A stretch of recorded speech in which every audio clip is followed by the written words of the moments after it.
Hey guys, it is John C. Morley here, serial entrepreneur, and you are tuned into, yes, inspirations for your life. Very happy that you have joined me tonight. It's a Thursday night. It's July 20th, 2023, and it is just about 10:32 p.m. Thank you so much for joining us all these times. And if you're new here, just grab your smartphone, launch over that camera app, point over the QR code like so, touch the yellow lips, and you'll get my link tree just as easy as that. If you're not watching us, but you are listening only to us, then go to believemeachieve.com for more of my amazing creations. All right. We'll get to our master topic in just a second, but I do want to thank you, whether you're here at 10:30 at night, 10:30 in the morning, 6 a.m., 6 p.m., 4 a.m., 4 p.m., 12 noon, 12 midnight, whenever you choose to watch us or listen to us. I'm very grateful that you've made the choice to have inspirations for your life part of your daily motivation. Let's get on with our master topics. Everybody ready? Here we go, everyone. Does music cultivate our creativity? Series 2, which means we're in the second year. Show 29, episode number 6, which means tomorrow we're going to wrap everything all up. Yeah, that's going to be a lot of fun. All right, so we've been talking a lot about music this whole week, and there's a lot to it. So there's more about music. So national anthems. This is something I think that's pretty cool. So let me know, when was the first national anthem? And the first national anthem, oh gosh, had to be, what was it? In what year was it? So we all know the Star Spangled Banner, right? But when was the first national anthem sung? It was actually in 1931, on March 3rd. The U.S. Congress passed a joint resolution making the song the official national anthem of the United States, which President Herbert Hoover signed into law. And the resolution is now codified as 36 USC 301A. So this is pretty interesting. And so the question you might be asking is, so how did anthems come about? Hmm. So a national anthem like the one from the United States is pretty interesting. And so on September 13, 1814, when British troops were shelling Fort McHenry in the Baltimore Harbor, around the War of 1812, the 35-year-old lawyer Francis Scott was detained on a ship by the British. And the key was convinced the British would triumph. But when he woke up, the smoke had cleared in, quote, the dawn's early light, and he saw the U.S. flag raised over the fort in victory. Overcome with emotion at this unexpected victory, he wrote a poem inspired by the flag. His brother in law had the poem distributed under the name Defense of Fort McHenry and set to the tune of a popular English song at the time, the Anachronic song, and the poem soon became popular, circulated in November of 1814. And in the music store, Baltimore printed the patriotic song with sheet music for the first time under the more lyrical title, The Star Spangled Banner. All right, so national anthems are pretty cool, but why do we have national anthems? Great question. So they connect crowds at events like sporting events and things of the nature, and bring us all together. Hey there, Ken. Great to see you tonight. Missed you, haven't seen you in a while. You're such a gem of a gentleman, a human being, and a friend of mine, and to millions who share his goodness with others for the betterment of humankind. I am so grateful and so thankful, Ken, when I get to see you, and also whenever I get to hear your amazing comments and, of course, your accolades to me. I really do appreciate that very, very much. So we're talking a lot about music this week. And so we just said the national anthem was created to connect crowds at sporting events and other types of events. And then there's another type of song. It's called a protest song. And the purpose of a protest song is to share a desired purpose and belonging for a cause. It's not to cause anarchy. It's not to cause a war. It's not to cause a fight. It's to peacefully bring forth what you're um, all coming together for. Hymns, they build unity in worship services. And I know the question you're going to ask me, John, was when was the first hymn sung? Oh boy. So a hymn is basically a song that is basically known for its devotionalness, specifically written for the purpose of adoration or prayer and addressed to the deity or deities or to a prominent figure or personification. So the word hymn, ladies and gentlemen, comes from the Greek word hymnos, and it is song of praise is what we have here. And so the oldest known Christian hymn actually uh, came forth um, in an ancient Egyptian town situated about 100 miles southwest of Cairo. And during the season of 1896 to 97, two young archaeologists, B.P. Grenfell and A.S. Hunt, from Queen's College in Oxford, England, found a huge ancient garbage dump at the Oxyrhynchus that was to yield over the next 100 years the largest collection of ancient papyri ever found. And so, like people in the day, they threw away their papers and their useless records, bank statements, tax returns, etc., receipts, invoices, correspondence on all matters military, religious, political, and economic, and the hot desert sands. And of course, the climate had preserved all these for thousands of years. So we understand what happened. And I think, people came together to create songs, songs of worship.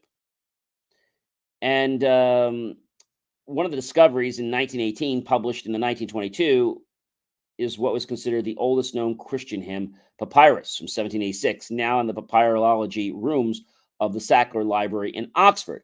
So there you have it. Hymns have been around for a while. We have them at all kinds of religious services, and they have a purpose. Their purpose, ladies and gentlemen, is, I'll say it again, to build unity in worship services. So you might be saying to me, hey, John, what the heck does unity mean? Well, that's a great question. And let's go to my friends at Merriam Webster. Unity, it's a noun.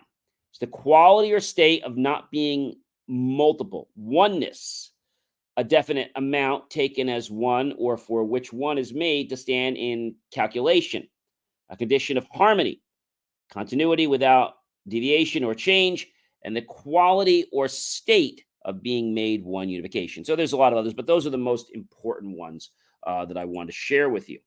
So there's also love songs. They help prospective partners bond during dating or during a courtship, time that they have.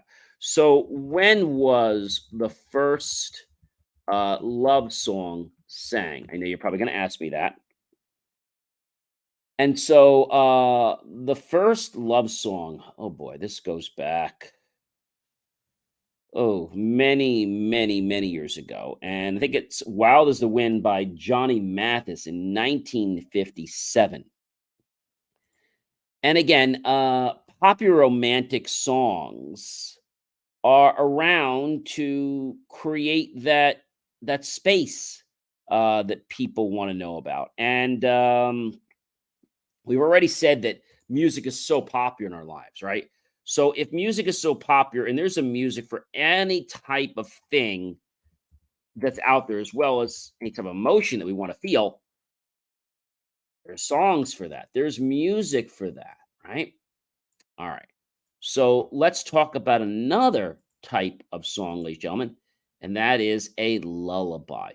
So a lullaby helps parents and infants build secure attachments. So when was the first lullaby? Well, how many years ago when was it? So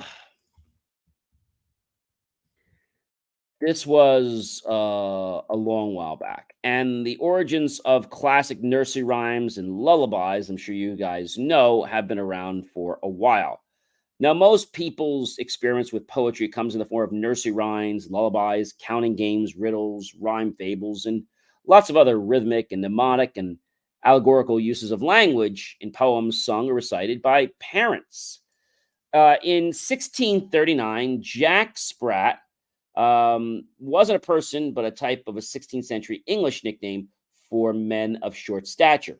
And that likely accounts for the opening line Jack Sprat did eat no fat, and his wife could eat no lean. That was in 1639. You remember in 1698, if you guys were around then, pat a cake, baker's man. Bake me a cake as fast as you can. Mix it up, stir it up, mark it with it, whatever. Have it all. He had waiting for me. First appeared as a line of dialogue in the English playwright Thomas Dufresne, The Campaigners from, yes, 1698. And today is one of the most popular ways to teach babies to clap and even learn their own names. How about in 1744? Baba Black Sheep. Although its meaning has been lost in time, the lyrics and melody have changed little since it was first published, regardless of whether it was written about the trade of enslaved people or a protest against wool taxes. It remains a popular way to sing children to sleep. How about Hickory Dickory Dock in 1744 as well? The nursery rhyme likely originated as a counting game and inspired by the astronomical clock at the Exeter Cathedral. And apparently, the door to the clock room had a hole cut into it so the resident cat could enter and keep the clock free of vermin. How about Mary, Mary, Quite Contrary? Also in 1744, the rhyme made its written debut in the first anthology of English nursery rhymes in Tommy Thumb's Pretty Songbook. Or in 1760, This Little Piggy, right? Learning about our fingers and toes game. That was pretty interesting. And of course, Simple Simon, 1760. Many nursery rhymes have this one. It tells a story and teaches a lesson. It has come down to us as 14 four-line stanzas illustrating a young man's series of misadventures, thanks in no small part to his simple nature. Hey, about in 1765, Hey Diddle Diddle. You remember that one?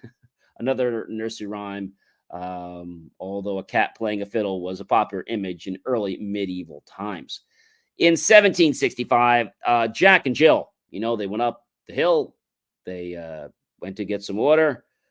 Jack went up and Jill came down, tumbling down. Now, the interesting thing is you think it's Jack and Jill, right? Boy and a girl in at least one instance. Well, Jill isn't a girl at all.